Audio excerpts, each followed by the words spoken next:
All right. Good morning, everyone. And yes, Jen, I am sticking with good morning. Get over it. And welcome to another episode of How I Met Your Mortgage. For those of you that are catching this in syndication or in a time zone, well, I guess you'd have to be on the East Coast or beyond in order for it to be afternoon or evening. But welcome. Thanks for tuning in. I'm Adam Smith. I'm the host, and I've probably been here every single episode for all, I don't know, 150 of them at this point. Jen, I see you rolling your eyes. What's that about? Ashley Miller and I took over one episode and kicked you off. Oh, yeah, that's right. That's right. All right. You missed one. All right. So, my big mouth co host, Jen Weibo, also one of our coaches at Just the Tips, is with us per usual. In fact, Jen, you've probably done as many episodes as I have then, if there are ones where I'm getting booted out, because every now and then we don't have you. That's true. Travel schedules or whatever. And for those of you that don't know, we've got a really special guest today. We've had Josh on the show before. We've had Josh as a virtual speaker at our most recent Mile High Mastermind event. And with Shred Media, Josh Pitts. Good morning, brother. What's up? I love hanging out with Adam and Jen. It's like literally one of just the banter between you two, the host and the co-host. Like, I'll be honest, Jen, she kind of does kick your ass every now and then, Adam. I'm going to just be flat out honest there, but we still love you, Adam. You know, what do we have to say? But no, I'm truly humbled and grateful to be hanging out with you guys this morning. I think I'm just here to run the software so that Jen can do her podcast. Basically, it kind of seems Sometimes. like what it is. Sometimes. Yeah. So for those of you just tuning in, we were actually chatting a little bit before we went live about events. And we had drilled that down more specifically to some mortgage space events. Jen and I were talking about how we did do the Mile High Mastermind event live in person last September. The timing was just good. The health risk was low. Everybody that came in was healthy, stayed healthy. Nobody got sick. And now, of course, things are back off the chain that way. So we're real fortunate. Josh, however, unfortunately, you weren't able to come. So we piped you in virtually. You and another speaker. Actually, we did one each day. And like you were saying, it's a really weird time right now. We've all been glued to our screens all year. We're getting burned out on it. It's part of the corona fatigue that we're all experiencing. Personally, I want to go see a hockey game. That one's really getting to be an issue with me. In fact, the University of Denver Pioneers have started their season with no fans already, and that's been tough to swallow further. They were able to wrap up their season before the NCAA shut everything down back in March. But yeah, certainly weird stuff. So virtual conferences have kind of taken, the forefront for the last 6 months now, maybe a little longer. And they're tough. They're really tough. It's hard to engage with your audience. It's hard to have that energy feeding back to you to make your presentation, your performance that much more enthusiastic, that much more productive. I'm guessing you have done a shit ton of these things this year.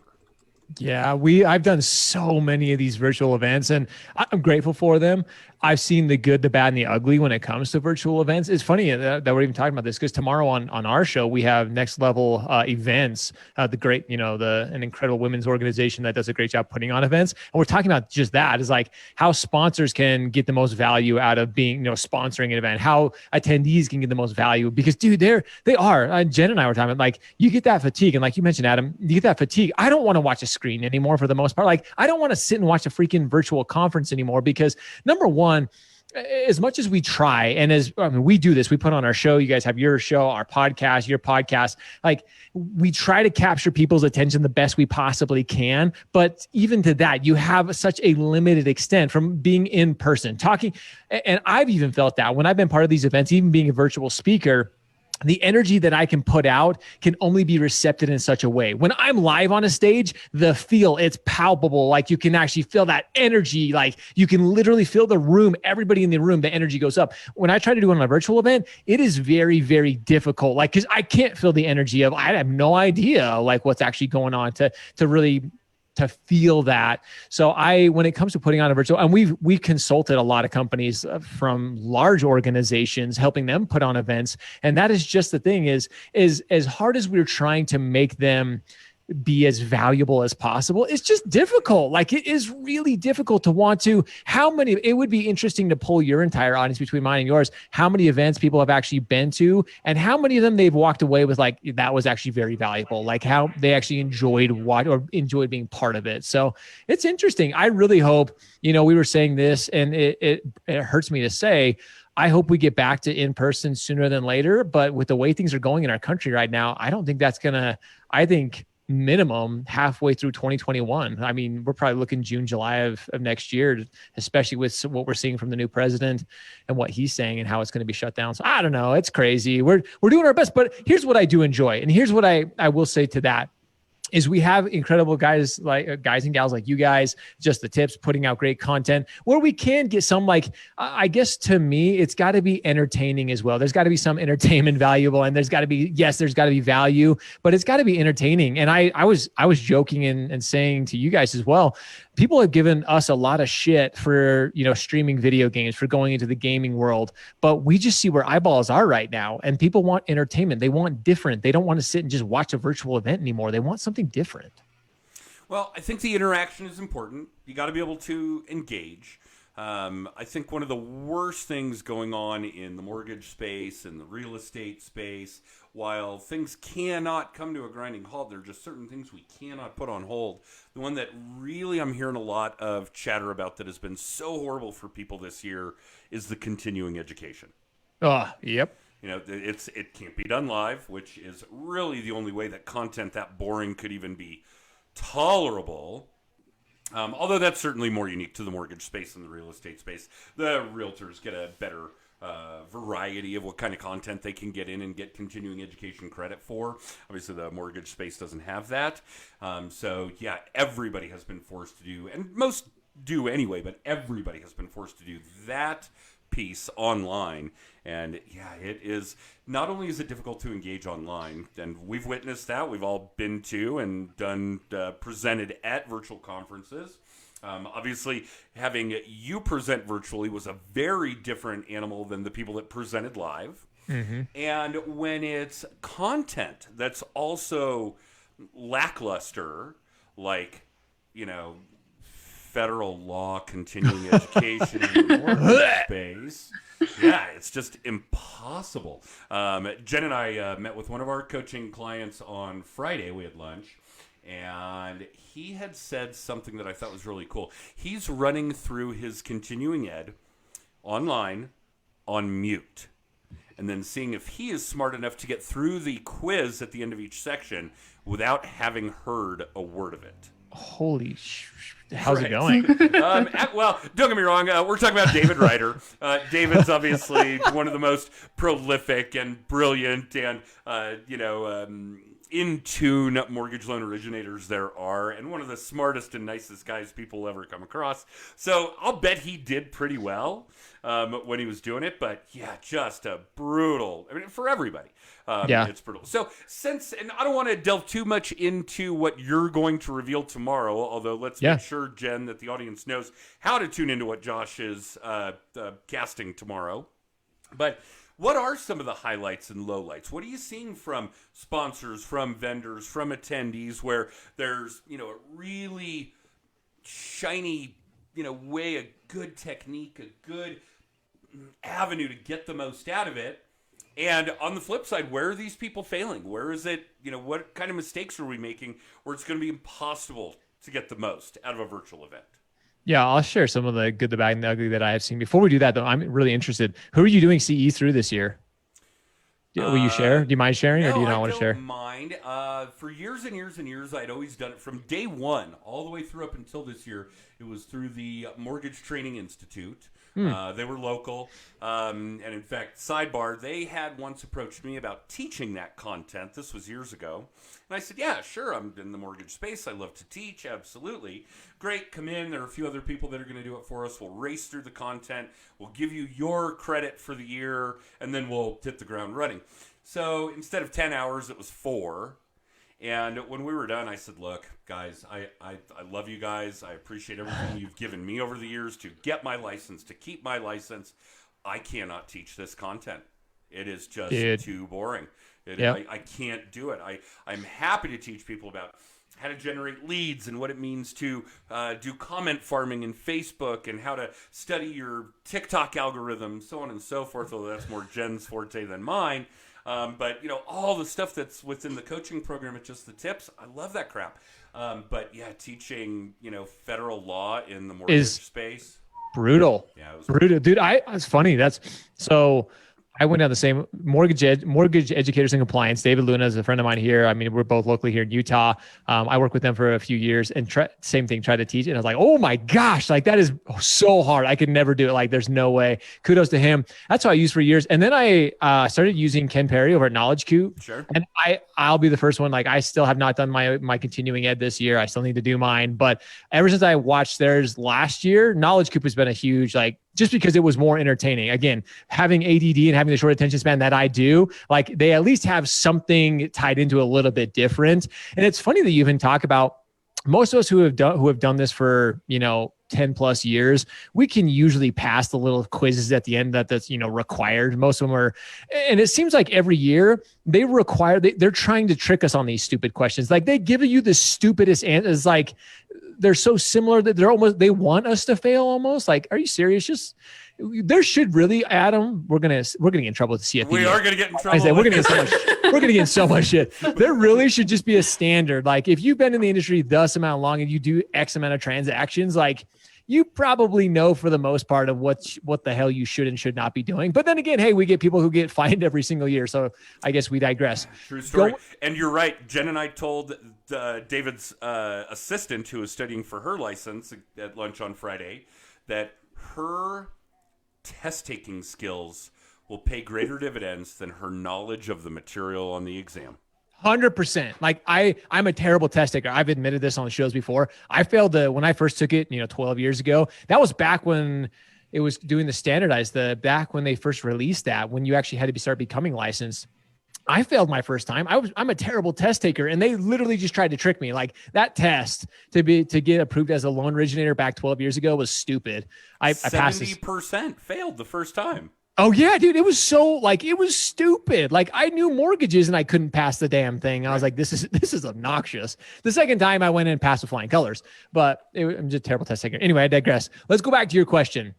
So when it comes to actual virtual events, my biggest thing when it comes to sponsors and those hosting events is you have to find a platform. There are so many, and something that a lot of clients have turned to us about is you can't, and no bash to anybody, you can't just use Zoom for an event anymore. If you use Zoom, there's just not the way to engage with an audience for them to engage with you. It just does not work. You have to find a platform, and honestly, you have to be willing to spend and invest a little bit of money in a platform that allows you to engage with especially if it's a pure virtual event.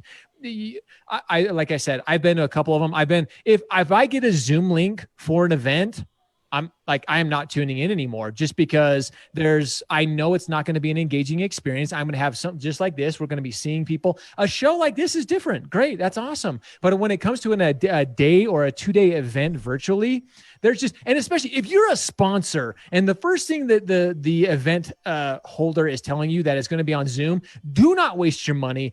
Do not waste your time. It is absolutely ridiculous that we still have companies within mortgage, within real estate, even sales in general, trying to host virtual events on Zoom. No bash to Zoom, but it's just not the place to host a virtual event. No. Zoom fills a need. There is a purpose for it. Absolutely. For sure. One-on-one meetings, two-on-one meetings.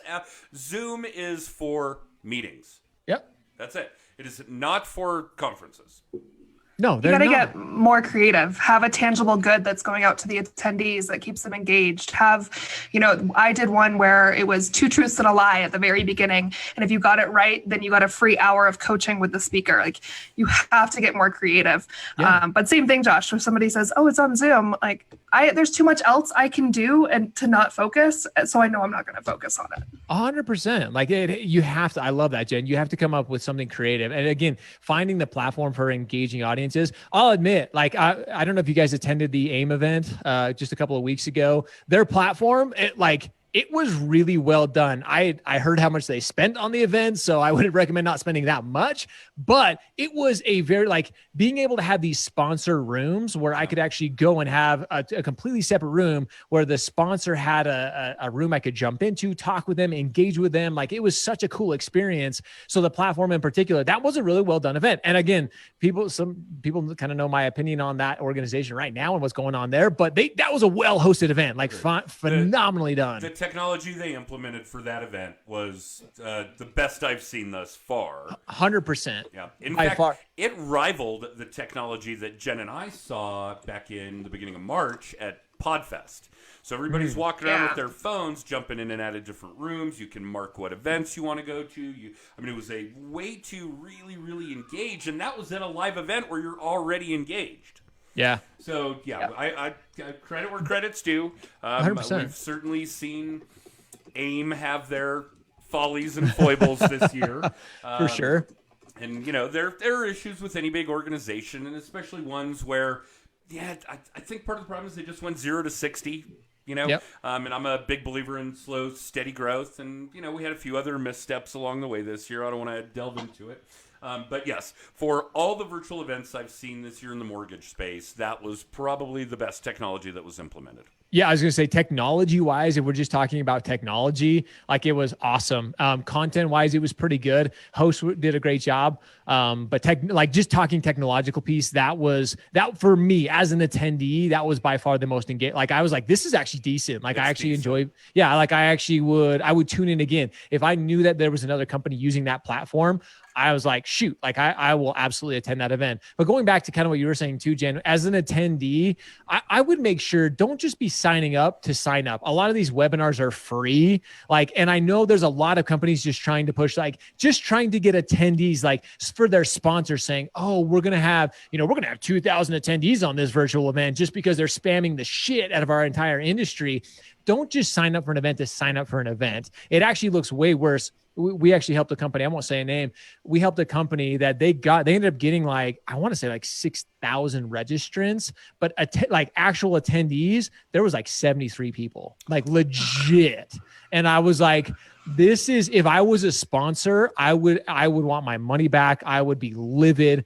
So for all those promoting it, like, for all those trying just to spam people, try to target a specific audience. If you're going to target LOs, target LOs. If you're going to target executives, target executives, and make sure your content is based around that audience. Like, again, I've talking about CE and talking about compliance. Like, I've seen a lot of people and companies recently promoting events for compliance.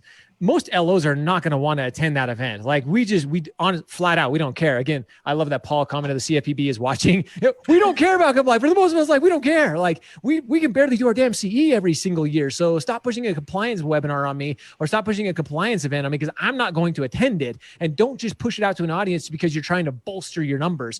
Really focus on targeting the right people. And if you're an attendee, go to the events. And if you sign up for one, commit that time. The people putting on that event, for the most part, they have spent valuable time and resources to put that event on, to bring the speakers together. So make sure you actually attend that event. Be like I said, respectful enough to attend that event if you sign up for it. That's what I would say to most attendees. Because again, even seeing the few shows that I have and attending them, like, we've been very fortunate to get a lot of invitations, and we attend as many as we possibly can just to kind of get a feel for it. And it's sad to see some of the attendance on some of these events. So that would be my recommendations with a few things on virtual events. Yeah, I think that those are some really solid ones.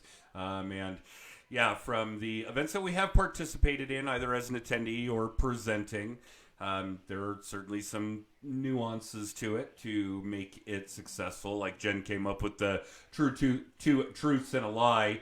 And yeah, it's funny because we did do that free hour of coaching. That woman eventually became a coaching client. And that was Jen Duplessis's event, I think. Obviously, AIM as an attendee, yeah, that is about as good as it's going to get for engagement, for me feeling like there's an actual event going on rather than just watching Barry on my computer screen again. I've seen Barry on my computer screen probably 3,000 times in the 20-some years I've been doing mortgages. So, that's not new and unique. to the. It doesn't bring anything creative to the table. The technology that AIM implemented really did bring something creative to the table, no question. But yeah, it's a strange year. We're going to have more of this. I think your, estimates, mid next year are probably a little conservative. If we went through 21 the way we've gone through 20, it wouldn't surprise me. Hopefully with a little better behavior out of the population. Yeah, fingers crossed. We'll see how it Fingers goes. crossed on that. Yeah, no doubt. But yeah, so seeing what you're seeing and knowing that this is a kind of a new norm, albeit hopefully temporary, what kind of recommendations would you give to people putting these events together? Ooh. Biggest recommendation for those putting the events together, kind of like I was mentioning, is make sure you're going to tailor content. Like, here's the thing too. I've been to a couple events that were just pure sales pitches. Like they said, oh, we have all these speakers and we had and it was, I won't mention one. He's a huge name in our industry. I attended it and it was like a 2-day sales pitch. Like I literally walked away from that. Like, I literally didn't get anything like implementable. I didn't get anything of like value wise. And if I was an attendee, what sucks as an attendee, now I look at all other people who are hosting an event. It's like, well, am I going to get pitched again? Is it going to be a 2-day sales pitch for this person? So that when I attended that event, that tainted my opinion and my taste for attending any other event, especially because this is somebody, one of the top most 5 well-known people in our industry. And I was like, wow, like, that's what I can expect out of so if you're hosting an event and if you have these speakers or if you're trying to provide valuable content, for the love, do just that. Provide valuable content. Actually bring together, speak, or if it is you, hey, I'm fine with you pitching. I'm fine with you throwing something in there, but it should not be a day or a 2-day sales pitch for your organization or even for lenders. I attended an event from a very large mortgage institution that it was just here's why you should use us and and they just pitched their product the entire day. And I was like, I don't care about your system that much. I literally sure, I'm going to send loans to you, but as a matter of fact, you trying to push using these tools and you told me I was going to get valuable content as an attendee. I was going to come and grow my business. You just told me how to better utilize your system. And that gives me nothing. No, that was not true. They told you how to better their business. Exactly. But that's what I'm saying is that if you're hosting an event, make sure your audience knows what they got, what they came for. Those 2 events that I just mentioned, that if the one event was a very well attended event, I will say that thousands. Thousands. Oh, and I was know the event. I'd say, Adam, I think you know what event I'm talking about. I was like, wow. I do too. Yep. I went for years and years and I quit going. I even played some telephone tag with the gentleman who heads up that event, that organization. And right then and there, when I really realized, this is probably 5, 6, 7 years ago, what's going on with those types of events. There's another one every year in Las Vegas that has a similar MO. But the problem that I have with those particular events is that their marketing for attendees is targeted to people that probably need some help in their business. And they don't need the kind of help that they're going to get, and they really can't afford the kind of help that they're going to get. Worse than that is that the help that they're going to get is really a 2 or 3 or longer day sales pitch to buy more stuff they don't need and can't afford. Right. And that's what really bothers me. So right then and there, we made a very hard line about not only attending events, but putting on events, that the content has to be there. Rule number 1, you've got to do your research when you're investigating attending, virtual or live, an event. And are you really going to get something out of it? Who is speaking? What are they speaking about? Is it something that fits a gap you have in your life, your business, your MO, your day-to-day? The other piece of that is the attendees. Who's going to this event? Because the event might be, 8 hours a day, 2 days, 3 days, 4 days, whatever the case may be, or 3.5, etc. And the rest of that time, you're going to spend, I hope, with the other attendees. So is that population, that group of people that you can learn from? People that can learn from you? People that are going to help you raise your business to a level and vice versa? And because you're going to have lunch with them, you're going to have dinner with them, you're going to go out for drinks that night with them, whatever the case may be. So 2 hard rules: content and attendees. Yep. are these two pools of people that you are really going to learn from, that are really going to elevate you in your business. Yeah, I think you hit the nail on the head. You have to focus. If you focus on those two things, going back to Jen's question and her point, you'll put on a good event. Like you absolutely, if it's focused around content attendees. But that's the other hard part of it too, Adam. Though is like all the events that I have attended. And actually, Paul, you wanted me to answer that question real quick. It's called SwapCard. SwapCard is the name. That's who they use. That's who AIM used for the event. They went through a company called Blue Water. Is the company that was kind of the brokerage, if you will, to set up SwapCard. They did an awesome job. But like I said, it comes with a price tag. I think I can share that. I don't see why not. It's hefty. I say it's hefty. I mean, I know the price tag on it. You can water it down, but SwapCard was the people who hosted that event. That's the name of the company. Yeah, Jen just posted in the comments. But going back to your point, Adam, like, when it comes to attendees, that again, one of the other reasons I like that event is because as an attendee, I feel like I actually could collaborate. I could engage with other attendees. That was one part of it I felt pretty like they did a decent job with. Most other ones, again, you may see the attendee, but there's no opportunity to engage with anybody. So you do have to think about your attendees. That's why we love going to our events. It's funny because I was talking to one of our clients about this morning. That's the one thing that we miss, is because after all the events that we attend, it's going out and hanging out, grabbing a drink after or having dinner together after. That's where the real relationships are built. We all know that if we're walking around a trade show or one of our events, sitting at the booth, we may meet somebody, but that's not where the relationship is built. It's the after hours, it's the drinks, it's the parties that we go attend. Those are where we really get those long-term lasting relationships. So there's no way on any platform, any event, any virtual event I've been to thus far, I have yet to seen anybody capture that essence. The company that does, I mean, if anybody out there listening, technology company, you really want to become a $1 billion company, you capture that essence in a virtual event, you will absolutely dominate. You will win forever. Absolutely. And certainly for all of next year. Yeah, I say, like you said, Adam, I would expect next year, 2021 it's replicatable to what 2020 looked like. Hopefully with the country being a little less hostile towards one another, we can hope and pray for. But when it comes to actual COVID and that pandemic that we are in, I think we can expect much of the same.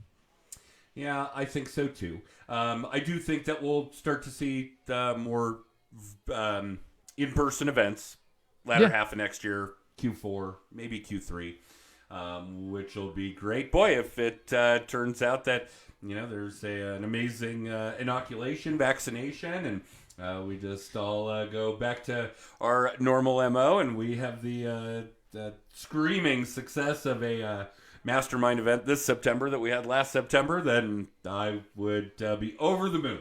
I just don't think that shit's going to happen.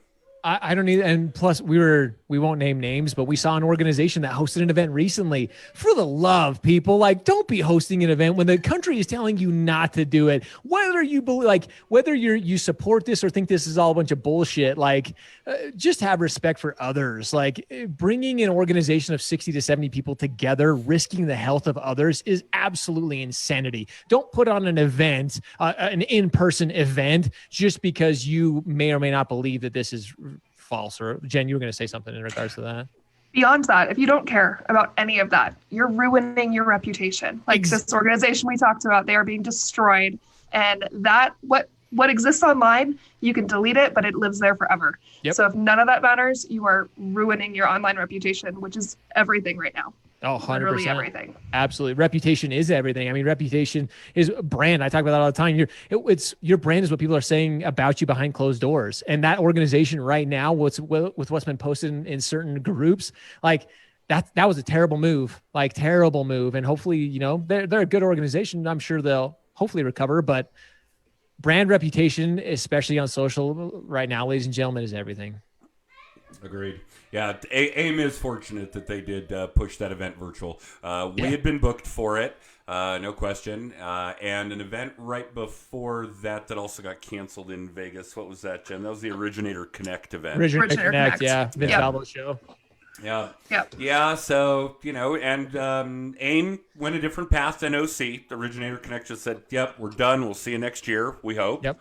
And AIM obviously made a big shift from well, the dollars they were going to spend at the Bellagio to the dollars they spent on the tech, which is cool. But yeah, it is. Well, it's a strange world out there, and we've certainly got to do what we can to protect everything, whether that's an individual's health or your online reputation. You guys have got to be careful. I agree. 100% agree.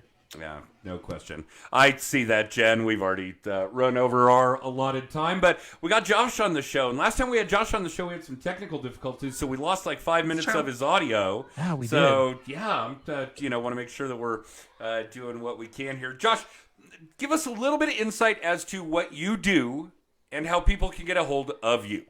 Yeah, absolutely. So as Shred Media, we are an attention impact network. We really want attention. There's so much noise. Don't just make noise, make an impact. What are you putting out on social every single day? What is it going talking about your brand? What is your brand being recognized? What is your story that you're telling? So as an attention impact network, we really help companies and individuals make sure that from what they're posting, the brand that they're building really is in line with who they are. I love that you guys do this show because it's genuine, it's authentic. We had none of this scripted. There was no script ahead of us today. Like, we had no idea. Some of the things we were talking about post-show, like, or pre-show, like talking about that stuff here, that would have got some real attention. But as an attention impact network, we are really focused on helping companies make sure that, again, they're something in our industry that plagues our industry, Adam and Jen, and you guys know this, is we are still in this fixed mindset. There's a lot of people who have that, they're trying to stick that, round peg through a square hole or vice versa, and it's just not working. The old style of marketing, the old style of thinking, especially as we go into a virtual world, especially as things continue to change, as companies, as an industry, we have to look at a new age of technology, and as social media, putting out the right content to attract the right audience. You, again, going back to what we said earlier, you shouldn't just be playing the shotgun approach, just spreading out content for everybody to see. You should really focus on the audience that you want to connect with, that you can ultimately have the most impact with and change their lives. So if you have any questions, you can reach out to us on all social media channels, on all social media networks. You can email me at josh@shredmedia.com. But yeah, check us out on all of our social media channels. Check us out on YouTube, Facebook, LinkedIn, Instagram. We're there. And it sounds like tomorrow's show is going to be well worth watching as well. Yeah, tomorrow we have, next level events. They're, again, talking about an organization who does a good job. They do a great job, and especially as they continue to change and adapt. So yeah, they're going to be sharing, as a virtual event host, they're going to be talking about some of the things that we talked about today, some of the tips, tricks, and strategies they have for not only attendees, but for sponsors and those hosting events. So yeah, tune in and check it out. Very cool. Well, thanks for doing the show again, brother. Oh, thank you guys. Truly, it's always an honor. It's so much fun. This is one of those shows I look forward to. I'm like, I get to see the smiles and the laughs and the good times that we have with Jen and Adam. So. Well, it's just a conversation. It's just an opportunity for all of us to reconnect, sit down and chat for 30 minutes, whatever our hot topics happen to be, whatever the fuck we think we should be talking about, and then a bunch of other people get to watch and listen. Exactly. Yeah. And they get to enjoy it. Yeah, we hope so. That's the idea. All right. So for those of you that did tune in live, thanks for watching. If you're watching this in syndication, thank you for that. And of course, if you're listening to it on the podcast, so be it. If you want more information about Just the Tips, use our text code scrolling on the bottom of the screen for those of you watching. For those of you listening to the podcast, text TIPS to 63566. That'll ping you back all kinds of information about other episodes of How I Met Your Mortgage, how to catch on to the weekly little tip. We do a quickie video each week on something you can be doing from a repeat and referral business standpoint to bolster that up. You can get a copy of my book, Just the Tips. You can find out information about the Mile High Mastermind. Hopefully we get to have that again this year. And yeah, I guess that's really about it. So Jen, thanks for everything you've put together. Josh, thanks for being our guest again today. Yeah. Thanks, Adam. Yeah. Thanks, Josh. Yeah, awesome. Absolutely. Thanks, Josh. And we will see you guys next week for the next episode of How I Met Your Mortgage.